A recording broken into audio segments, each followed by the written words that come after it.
Hey guys, so in this video I'll show you the main differences between the fake AirPod Pro and the real AirPod Pro in less than 2 minutes. But before I do that, I want you guys to like, comment, subscribe, and if you have any questions, just let me know and I will do my best to answer it. So let's unbox them. So that's the real one right here, that's the fake one. So once we open them,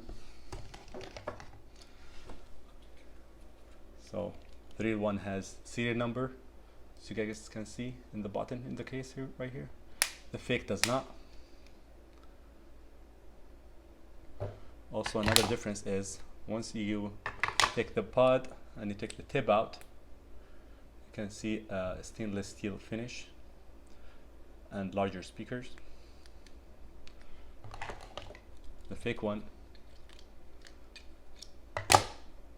just the old school tip.